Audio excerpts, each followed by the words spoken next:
पाकिस्तान की जो एयरफोर्स है वो अगर हमारे पर अटैक करे, यहाँ उनकी कोई मिसाइल अटैक करे, तो यहाँ जान माल का जो नुकसान होना है उसको कम कैसे किया जाए। तो उसके लिए सायरन बजा के लोगों को वार्निंग दी जा सकती है, क्योंकि हमारे रेडार्स उनके जहाज़ों को भी पकड़ेंगे, मिसाइल्स को भी पकड़ेंगे, तो एडवांस वार्निंग होगी। 22 अप्रैल को जम्मू कश्मीर के पहलगाम की बैसरन घाटी में हुए आतंकी हमले के बाद केंद्र सरकार ने पाकिस्तान और आतंकियों के खिलाफ सख्त रुख अपनाया है।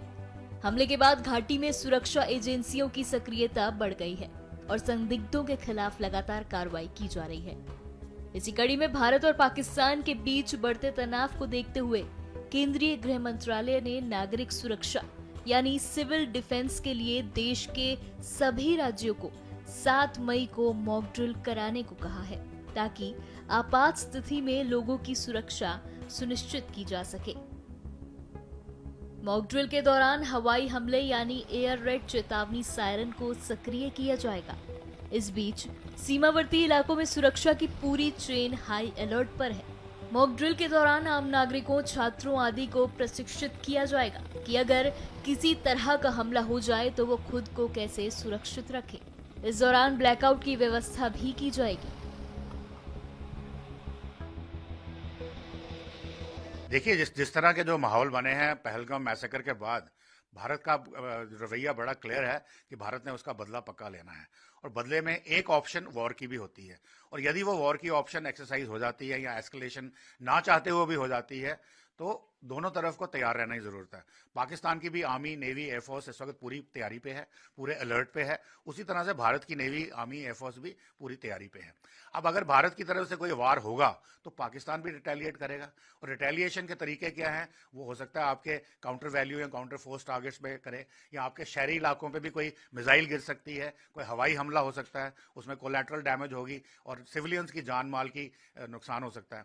और जब लड़ाई लड़ते हैं तो ये सिर्फ आर्म फोर्सेस लड़ाई नहीं लड़ती हैं, ये लड़ाई भारत के शहरी भी, पूरा का पूरा देश मिलकर लड़ता है, और शहरियों का भी कुछ उसके रिस्पॉन्सिबिलिटीज होती हैं।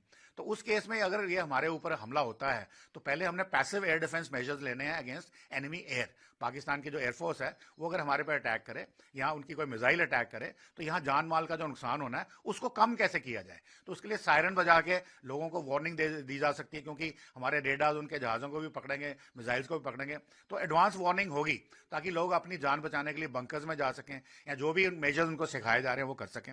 दूसरा, ब्लैकआउट ड्रिल्स हो सकती हैं कि रात को अगर भारत का दुश्मन का जहाज आए तो उसको एग्जैक्ट टारगेट ना मिले, और दिन के टाइम तो हमारे लोग भी वहां होंगे, हमारे हवाई जहाज भी उनको पकड़ सकते हैं। तो इस तरह की जो ड्रिल्स हैं वो करनी जरूरी है, ताकि लोगों की जान, अगर कोई इंजर्ड हो जाता है तो उसको फर्स्ट एड कैसे देनी है, उसका हवाई जहाज इवैक्यूएट कैसे करना है हॉस्पिटल में, ताकि जान और माल की जो क्षति है वो कम से कम की जा सके। तो ये एक ड्रिल्स एक नॉर्मल प्रेपरेटरी स्टेज में है, एक प्रिकॉशनरी चीज है जो सबको जरूर करनी है, specially the states of Gujarat, Rajasthan, Punjab और जम्मू एंड कश्मीर।